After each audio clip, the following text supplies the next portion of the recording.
शिक्षा भर्ती की तैयारी कर रहे छात्रों, आपके द्वारा भेजी गई ये सीरीज है यह कहकर कि बहुत कठिन है, तो आइए चलते हैं इसका एक्सपेरिमेंट करते हैं कितनी कठिन है, कितने नंबर आने की संभावना है। पहला ही प्रश्न है, महाभारत युद्धम, महाभारत जानते हैं जिसमें 1 लाख से भी अधिक श्लोक हैं। महाभारत जय भारत। महाभारत युद्धम कति दिनानि यावत प्रचलत, किसने लिखी महाभारत? वेद व्यास, कृष्णद्वैपायन वेद व्यास। कितने दिन तक चला था महाभारत का युद्ध? 21, 16, 18, 12। याद रखिए महाभारत में 12 पर्व भी 18 पर्व हैं, ठीक है। वैसे ही 18 पर्व युद्ध के नहीं है, 18 पर्व महाभारत से आदि पर्व, सभा पर्व से शुरुआत होती है और विराट पर्व के बाद उद्योग पर्व में तैयारी होती है युद्ध की। तो ये पूछा है कि महाभारत का युद्ध कितने दिन तक चला था, तो जितने पर्व उतने ही दिन तक ये चला था। सबसे पहले भीष्म सामने थे 5 दिन तक, फिर उनके परास्त होने के बाद द्रोण, ऐसा करके 18 दिन तक युद्ध चला था, ठीक है। ये क्वेश्चन थोड़ा कॉन्सेप्चुअल क्वेश्चन था, याद करने वाला था। अब नेक्स्ट क्वेश्चन है साधु वाक्यम किम, सही वाक्य क्या है? पहले ऑप्शन में दे दिए ना कम, मतलब कोई नहीं। दूसरे में रम्या शाकुंतलम, रम्यम शाकुंतलम, रम्या शाकुंतलम। एक बात कॉमन है यहाँ पर कि शाकुंतलम शाकुंतलम तीनों जगह समान है। संस्कृत जगत में, संस्कृत भाषा में एक सिस्टम होता है कि जिस लिंग में विशेष रहेगा, विशेष मतलब जिसकी हम बात कर रहे हैं, उसी लिंग में उसका विशेषण आएगा। तो शाकुंतलम यहाँ पर विशेष है और उसकी विशेषता बता रहा है कौन? रम्या मतलब सुंदर, ठीक है। तो शाकुंतलम नपुंसक लिंग में है, इसलिए इसका जो विशेषण है वो भी नपुंसक लिंग में आएगा। तो रम्यम शाकुंतलम ये इसका उत्तर रहेगा, दोनों में समान लिंग रहेगा। यहाँ पर स्त्रीलिंग हो गया पर ये नपुंसक लिंग है, यहाँ पर पुल्लिंग हो गया और ये नपुंसक लिंग है, और यहाँ पर दोनों में समान लिंग, इसलिए ये सही है। नेक्स्ट क्वेश्चन, अशुद्धम वाक्यम चुनु, अशुद्ध वाक्य आपको चुनना है। सर्पः मूषकम आगिलत, सर्पः मूषकम गिलति, सर्पः मूषकम गीर्णवान, सर्पः मूषकम गिलितवान। अशुद्ध आपको चुनना है। तो इन वाक्यों में हम देखेंगे तो सर्पः तो सब जगह कॉमन है और मूषकम भी सब जगह कॉमन है। देखें यहाँ पर आ होने के कारण से यहाँ पर अनुस्वार जो बिंदी कहलाती है उसका माँ बना, ये तो लेखनी से संबंधित बात है। यहाँ ये पूछ रहा है अशुद्ध क्या है, तो क्रिया आगिलत, गिलति, गीर्णवान या गिलितवान। एक्चुअली जो ये गिलति या गीर्णवान या आगिलत लिखा है ये गिरी धातु से बनता है और ये गिलितवान नहीं बन करके क्या बनता है? गीर्णवान बनता है, इसलिए अशुद्ध हो गया चौथे नंबर का गिलितवान। नेक्स्ट क्वेश्चन हम देख रहे हैं भर्तृहरि सुभाषित संग्रह। भर्तृहरि का नाम सुना होगा, मध्य प्रदेश में इंदौर से संबंध जुड़े हुए इनका नाम है। तो भर्तृहरि की 3 रचनाएं बहुत प्रसिद्ध है, में से और भी उन्होंने वाक्पदी आदि लिखी हैं, पर सुभाषित के संबंध में 3 प्रसिद्ध हैं, है ना। कौन कौन सी 3 प्रसिद्ध हैं? तो नीति शतक, श्रृंगार शतक और वैराग्य शतक, ये 3 प्रसिद्ध हैं। वो शतकत्रय भी कहलाती हैं, शतकत्रय ये कहलाती हैं, शतकत्रय। तो इन्होंने पूछा है कि सुभाषित संग्रह में ये अंतर्भूत नहीं होती, अंतर्भवती ना, अंतर्भवती मतलब शामिल नहीं है। कौन सी शामिल नहीं है? तो नीति सार शामिल नहीं है, क्योंकि नीचे आपको नहीं दिख रहा है जो वैराग्य शतक, नीति शतक और श्रृंगार शतक, ये 3 तो हैं किसकी? भर्तृहरि की, नीति सार उनकी नहीं है, इसलिए अंतर ना भवती मतलब नीतिसार, नीतिसारः। साधु किम, यहाँ वाक्य पूछा है साधु किम से मतलब सही क्या है, 4 वाक्यों में से सही क्या है? तो स्वस्ति स्वस्ति हर जगह कॉमन है। अब आपको जो संज्ञा है उसमें विभक्ति सही लगानी चाहिए। तो एक सूत्र है नमः स्वस्ति स्वाहा, कंप्लीट आपको मैं बोल दे रहा हूँ, नमः स्वस्ति स्वाहा स्वधा लंग बसट योग अच्छ, इन शब्दों के योग में चतुर्थी विभक्ति होती है। तो नमः जहाँ होगा, जैसे गणेशाय नमः, शिवाय नमः शिवाय, तो चतुर्थी विभक्ति आनी चाहिए। अब यहाँ पर जिसमें चतुर्थी नहीं होगी वो जिसमें चतुर्थी होगी वो सही होगा। तो जनान में द्वितीय बहुवचन है, जनई में तृतीय बहुवचन है, जनेभ्य में चतुर्थी बहुवचन या पंचमी बहुवचन और जनानाम में षष्ठी बहुवचन है, इसलिए जनेभ्य यहाँ पर सही कहलाया। साधु किम चुनना था, मतलब सही क्या है ये स्पष्ट हो गया। कारक प्रकरण में मैंने बताया भी, आपने देखा होगा शायद। पंचतंत्रे कति भेदा संति, ये 9वीं के लेवल का क्वेश्चन था, ये जनेभ्य चतुर्थी वाला। पंचतंत्रे कति भेदा संति ये पूछा है। पंचतंत्र आपने नाम सुना होगा, विष्णु शर्मा द्वारा रचित पंचतंत्र, इसमें 5 अध्याय हैं, काकोलिकी, मित्रभेद, प्राप्त आशा आदि। है ना। तो इसमें पूछा कितने भेद हैं, तो 5 भेद हैं, ये तो नाम से स्पष्ट हो रहा, पंच। अगला क्वेश्चन देखते हैं, नमा शब्दों के का विभक्ति भवती। अब भी मैंने आपको बता दिया है कि नमा स्वस्ति स्वाहा जो सूत्र बोला उन शब्दों के योग में चतुर्थी विभक्ति होती, इसलिए इसका उत्तर रहेगा चतुर्थी विभक्ति। नेक्स्ट क्वेश्चन देखते हैं, बायसा इत्यस्य पर्याय पदम किम। अब ये क्वेश्चन पूछा है कि बायसा इसका पर्याय पदम मतलब पर्यायवाची शब्द क्या है। सीधी सीधी सी बात है, आपको अध्ययन करना पड़ेगा किसका, शास्त्रों का। शास्त्रों से मतलब है संस्कृत की जो कहानियाँ हैं, कुछ काव्य, उनको पढ़िएगा तो आपको अनुभव जागेगा, अनुभव होगा, और अनुभव से आप शब्दों का पर्यायवाची भी ज़्यादा याद होंगे। वैसे याद करते रहेंगे कि भाई गाइड में से देखा किसको कौन सा पर्यायवाची है, याद नहीं होगा। अगर आपकी स्मृति साइकोलॉजिकली आप किसी कॉन्सेप्ट से जोड़ेंगे तो याद हो जाएगा। बायसा शब्द जो है वो कौवे के लिए प्रयोग में होता है, ठीक है, याद रखिएगा। का कहा अप्यंता इत्यत्र का संधि। अप्यंता यहाँ पर कौन सी संधि है, मैंने संधियों की पहचान के लिए भी सिस्टम बताया है, आपने ध्यान दिया होगा। इसकी संधि को कैसे पहचानें, जब भी आपको किसी शब्द में आधा पा दिखे या फिर आधा पा नहीं, या और वा, इनके पहले आधा अक्षर देखे कोई, या और वा इनके पहले आधा अक्षर देखे कोई, तो ज़्यादातर चांस होते हैं यण संधि के। यहाँ पर जो अप्यंता में या शब्द है, या के पहले आधा अक्षर है पा, इसलिए कौन सी संधि है, यण संधि है, ठीक है। या और वा के पहले आपको आधा अक्षर देखे तो आप में यण संधि लगा सकते हैं। थोड़ा और ध्यान दीजिएगा, जैसे हमने बोला अत्यावश्यक, तो अत्या या के पहले आधाता है, प्रत्येक में या के पहले आधाता है, इसलिए यहाँ पर सब जगह क्या है, यण संधि। ये तरीका है, यणादेशः यण संधि, वो यणादेशः मतलब यण संधि। न्याय शास्त्री कति प्रमाणानि स्वीकृतानि। अब ये असिस्टेंट प्रोफेसर के पेपर का लेवल का क्वेश्चन है। हम लोगों ने जो पेपर दिया था उसमें ये प्रश्न रहते हैं कि न्यायशास्त्र का पूरा कॉन्सेप्ट क्लियर, न्यायशास्त्र कितने प्रमाण माने हैं। वैसे कहीं कहीं प्रमाण 1, 2, 3, 4 अलग अलग माने हैं। जैसे चारवाक दर्शन है, न्यायशास्त्र की जगह चारवाक बनेगा तो उन्होंने 1 माना है, सांख्य दर्शन वालों ने 3 माने हैं, पर न्यायशास्त्र ने कितने माने हैं, तो 4 माने हैं। प्रत्यक्ष, आगम, परोक्ष शब्द। भिन्न प्रकृति पदम चुनो। भिन्न प्रकृति पदम मतलब एक तरह से भिन्न स्वभाव वाला शब्द चुनना है आपको। वन, करवाणी, प्रियाणी, फलानी। अब यहाँ ये क्वेश्चन मुझे भी थोड़ा कंफ्यूज कर रहा है। करवाणी मतलब क्या होता है मुझे समझ में नहीं आ रहा है, तो अगर जब समझ में ना आए तब उसी को अलग कर देना चाहिए। बनानी, करवाणी, प्रियाणी, फलानी, तो वन और फल तो संबंधित लग रहे हैं एक दूसरे से। करवाणी मतलब क्या है और प्रियाणी मतलब क्या है, ये स्पष्ट नहीं हो पा रहा है। फिर भी इसको जो अलग दिख रहा है उसी को हम कर सकते हैं, करवाणी। राणायणीय शाखा, ये भी टॉप लेवल का क्वेश्चन है, हमारे पेपर में रहता था। राणायणीय शाखा कस्य वेदस्य शाखा। राणायणीय एक्चुअल में जो 4 वेद हैं, अर्थवेद, सामवेद, ऋग्वेद, यजुर्वेद, इनमें अलग अलग शाखाएं हैं। जैसे ऋग्वेद की ही बात करें तो बहुवाल, आपको ऋग्वेद की बात करें तो इनमें भी बहुत सारी शाखाएं हैं। सामवेद में भी बहुत सारी, यजुर्वेद में भी शाखाएं, कृष्ण यजुर्वेद आदि वेद करने के बाद। तो सामवेद की 3 शाखाएं हैं, राणायणीय, कौथुम्बीय और जैमिनीय। सामवेद की शाखा, तो राणायणीय शाखा किसकी, सामवेद की। टॉप लेवल क्वेश्चन था ये। सुनु जनकम धनम याचते।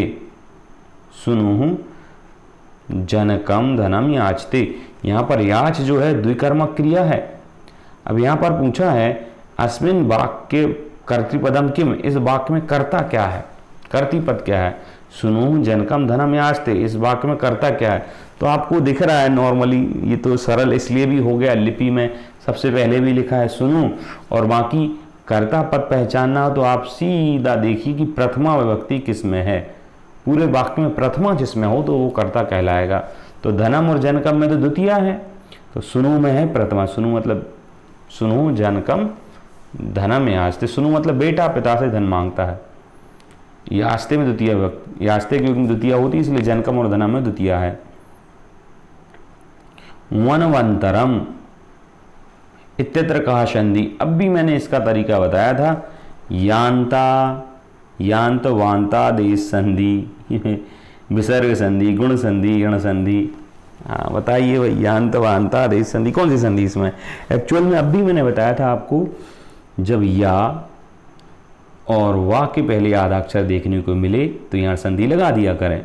तो यहाँ पर वाह है, वाह के पहले आधा ना है, इसलिए यहाँ संधि लगाइए, भागिए यहाँ से। दूसरा क्वेश्चन, भागिए यहाँ से मतलब नेगेटिव मत लीजिए, भागिए मतलब अपन आगे चलते हैं। इदम नाटकेषु अंतर्भवति, हाँ भाई, रघुवंश, मेघदूत, नैषधीचरितम, शाकुंतलम। अब रघुवंश कालिदास का महाकाव्य है, मेघदूत कालिदास का खंड काव्य है, नैषधीचरितम श्रीहर्ष का महाकाव्य है, शाकुंतलम कालिदास का एक बहुत प्रसिद्ध नाटक है। और क्वेश्चन पूछा है यह इदम मतलब चार में से यह है नाटकों में अंतर्भवति, नाटकों में शामिल है। तो कौन सा है नाटकों में शामिल? शाकुंतलम। बाकी तीन काव्य हैं। भिन्न प्रकृति पदम चुनती, फिर से प्रश्न आ गया, देखते हैं। भिन्न प्रकृति पदम चुनुत मतलब अलग स्वभाव वाले पद को चुनिए। अघा, अयम, इदम, अन्य। अघ मतलब पाप होता है, अयम, इदम, अन्य ये सब सर्वनाम है। अघा एक संज्ञा हो गई, पाप, ठीक, इसलिए अघा भिन्न कहलाया। प्राप्स्यामि इति क्रियापद से धातु का, ये प्राप्स्यामि जो क्रिया है, प्राप्त करूंगा, इसमें धातु क्या है? जैसे पठती हमने लिखा, तो पठती में धातु क्या है? पठ। लिखती में लिख, हसती में हंस। तो प्राप्स्यामि कौन सी धातु है? प्राप्त से धातु है क्या? प्राप्त धातु है क्या? ये आप धातु है, स्या धातु है, प्राप्त कौन सी धातु है? तो नॉर्मली कुछ बच्चे प्राप्त लगा सकते हैं या प्राप्त से लगा सकते हैं। इसमें प्राप्त सर्ग पूर्वक धन आप धातु है, प्राप्त करने के अर्थ में, है ना, इसलिए धातु ये कहलाई। अनुभव से आएगा। इदम कालिदासस्य अन्यतमम काव्यम। चार ऑप्शन दिए, इनमें से एक काव्य जो है कालिदास का है। कौन सा है बताइए? कादम्बरी बाणभट्ट की है, रामायण आदि कवि वाल्मीकि, किरातार्जुनीयम भारवी की है, भारवी की रचना है। विक्रमोर्वशीयम किसकी रचना है? तो कालिदास के नाटकों में एक है विक्रमोर्वशीयम, शाकुंतलम, विक्रमोर्वशीयम, और एक और उनका कोई नाटक मुझे भी अचानक से ध्यान नहीं आ रहा है। शाकुंतलम, विक्रमोर्वशीयम, मालती माधवम तो उनका है, विक्रमोर्वशीयम, हाँ, विक्रम और उर्वशी की चर्चा है। एक और अभी मुझे ध्यान आ जाएगा, पेपर हल करते करते तो मैं बता दूंगा आपको। राजनवान कह, राजनवान, राजन बान यहाँ पर प्रत्यय के रूप में आया है। तो कहा राज सहता देशा, राज रहता देशा, सुराजवान देशा, या मंत्र रहता दे। तो ये रहत तो हटा ही दो, राज रहित देश और मंत्र रहित देश, ये दोनों हटा दो, बचा सुराजवान देश या राज सहिता देश। अब इसमें दोनों ऑप्शन सही हैं, ये चूंकि सु लगा दिया, एक्स्ट्रा कर दिया। राजवान देश मतलब राजवान देश, राजनवान मतलब राजवान देश, ठीक है। और राज सहिता देश, राज से सहित देश। चूंकि इस पे ज़्यादा जाएंगे, पर यहाँ सु लगाने की जरूरत नहीं थी, राजवान या सुराजवान एक ही है। राज सहित मतलब किसी का राज है, और राजनमान मतलब राज हो रहा है, दोनों का समान ही है। चूंकि ये राज सहित मतलब राज से सहित है, और यहाँ राजवान मतलब राजवान बाला एक तरह से, तो ये ज़्यादा बेटर है, पर सु यहाँ पर नहीं होना चाहिए था। नेक्स्ट क्वेश्चन देखते हैं। सीता का एव विललाप, विललाप मतलब रोना। सीता किसके समान आलाप किया था? वैसे वार्तालाप भी होता है, यहाँ पर रोने से संबंधित है, तो ये रामायण का क्वेश्चन है। अब ये याद करने वाला था, कठिन क्वेश्चन है। सीता कुरडी के समान रोई थी, याद करना पड़ेगा ये तो। नेक्स्ट क्वेश्चन, सर्वदाई इत्यत्र कहा संधि विच्छेद का। अच्छा, संधि विच्छेद पूछा है यहाँ पर। सर्वदा एव, सर्वदा, सर्वदा एव, सर्वदैव, सर्वदा एव, बताइएगा सर्वदा, सर्वदई में कौन सी संधि है? तो आपको लिखना आना चाहिए पहले, तो सर्वदा कैसे लिखते हैं? तो सर्वदा ऐसे लिखते हैं, और धन एव, इन दोनों को जोड़ा तो सर्वदई बना। इव नहीं एव, तो ऑप्शन अंतिम सही कहलाएगा, चौथा। मित्रम मधुरम खादति इत्यत्र मधुर शब्दस्य विभक्ति का। इस वाक्य में जो मधुर शब्द आया है इसकी विभक्ति कौन सी है? तो दिख रही है मधुरम में द्वितीया है, कोई दिक्कत वाली बात नहीं। उक्तम इत्यत्र धातु का। उक्तम मतलब बोलना, बोला। एक्चुअल में जब संप्रसारण होता है तो वच धातु का हो जाता है उक्तम, उच्यते टाइप से। तो तितम धातु नहीं है, उक धातु नहीं है, उक्त नहीं है, वच। वच में भी इन्होंने गलत लिख दिया, चाहलंत होता है, इसलिए ये इसका उत्तर रहेगा। नेक्स्ट क्वेश्चन, साधकतमम किम। मैंने ये बताया हुआ है वीडियोज़ में, आप देख लीजिए। साधकतमम किम एक्चुअल में जैसे क्वेश्चन बना कर्म की परिभाषा क्या है? तो कर्तुरीप सिप्तम किम, कर्तुरीप सिप्तम कर्म, है ना। अब यहाँ पर पूछो साधकतमम किम, तो साधकतमम करणम, ये ऑप्शन में चौथे नंबर पर दिया है। साधकतम क्या होता है? साधन किस रूप में होता है? करण के रूप में। इस तृतीय विभक्ति का सूत्र ये है। ये कठिन क्वेश्चन था, याद करना पड़ेगा। श्री रामस्य मातृषु इयम ना भवति। अब रामायण से संबंध बहुत क्वेश्चन पूछ लिए इनने। श्री राम की जो माता थी, वास्तविक माता तो थी कौशल्या, परंतु जो सौतेली माता कहें या माता ही कहें, क्योंकि उनके पिता की 3 पत्नियां थीं दशरथ की। सरल क्वेश्चन है। सुमित्रा, कौशल्या और क्या कई 3 पत्नियां थी, तीनों माताएं थीं। सबरी उनकी माता नहीं थी, पर सबरी को भी माता तो बोला ही था उन्होंने, थी नहीं, मगर वो माता नॉर्मली संबोधन में बोला था। साधु किम मतलब इन वाक्यों में साधु क्या है? विवादाय अलम, विवादीन अलम, विवादस्य अलम, अलम विवादः। अलम शब्द मतलब बस करो के अर्थ में आता है, बस करो, मत करो या पर्याप्त है। और अलम शब्द जब हम पर्याप्त अर्थ में निकालना हो तो चतुर्थी होती है, परंतु मत करो अर्थ में हो तो तृतीया। तो विवाद के लिए तो कोई भी कहेगा बस करो ना कहेगा, ये कहेगा मत करो, इसलिए अलम विवादेन है, ये सही होगा। अलम के साथ चतुर्थी भी आती है, पर वो पर्याप्त अर्थ की आती है, जैसे पर्याप्त है। यहां अर्थ निकाल रहे हैं ये क्या? विवाद आए, बिल्कुल नहीं करो, क्योंकि विवाद अच्छी चीज नहीं है। नेक्स्ट क्वेश्चन देखते हैं। सत्यमेव जयते कस्मात उपनिषदा उद्धृतम। सत्यमेव जयते कौन से उपनिषद से लिया गया है? तो ये याद करने वाली बात है, जनरल नॉलेज में भी आता है कि मुंडको उपनिषद से लिया गया है। नेक्स्ट क्वेश्चन हम देख रहे हैं, क्या दिया हुआ है? नभा इति कस्य मासस्य नाम। नभा किस महीने का नाम है? श्रवण मास, भाद्रपद मास, आश्वयुज मासस्य, अश्विन या चैत्र मास का किसका नाम है? नभा। एक्चुअल में नभा नहीं, यहाँ पर नभा है, बस 2 मात्रा। नभा किस महीने का नाम है? कठिन क्वेश्चन है। आप मेघदूत पढ़ेंगे तो उसमें आता है प्रत्यासन्ने नभसी, ऐसा करके एक श्लोक है, तो उसमें जो नव है उसका महीना है श्रावण महीना के आने पर, या श्रावण माह उसका अर्थ है। सीधा सीधा मेघदूत से एक शब्द उठा के अर्थ पूछ लिया, कठिन है। याद रखिए आप श्रावण मास को क्या कहा है? फलपाकांता। इसका क्या मतलब है? ये भी अच्छा क्वेश्चन है और टॉप लेवल क्वेश्चन है। हाई एग्जाम्स में संस्कृत के ये क्वेश्चन बन सकता है, पर इस लेवल पे नहीं आना चाहिए था। फलपाकांता मतलब क्या? मनुस्मृति के पहले अध्याय में जब पढ़ेंगे तो फलपाकांता पहले अध्याय में शब्द मिलता है। फलपाकांता मतलब औषधि होती हैं। नॉर्मली कोई रीजनिंग लगा के भी कर सकता है कि फल पाकने के बाद औषधि कहलाती हैं ये, ठीक है। 29वां हो गया। तीसरा क्वेश्चन, 30वां, लोकोपवादो वलवन मतों में। लोकोपवादा वलवन मतों में, मेरा मत है कि लोकोपवाद ज़्यादा बलवान है। ऐसा किसने कहा था? क्योंकि इस सीरीज में रामायण के क्वेश्चंस बहुत हैं और ये भी रामायण का। दुर्मुख, वशिष्ठ, विश्वामित्र या रामस्य, ये राम की उक्ति है ना। सीता को छोड़ने के बाद क्यों त्यागा, उसी समय की लोकोपवाद वाली बात राम के ही संबंध में है। वो धोबी बोल देता है, वो जब छुप के सुनने जाते हैं कि क्या कह रहे हैं मेरे कार्य के बारे में लोग। तो ये हुआ आज की सीरीज। अब मुझे आप कमेंट करके ज़रूर बताओ कि आपके कितने नंबर इस सीरीज में आए हैं, और आपको लगता है कि मेरे अच्छे नंबर आए तो दूसरों को भी भेजिएगा, यही पुण्य का काम है। धन्यवाद।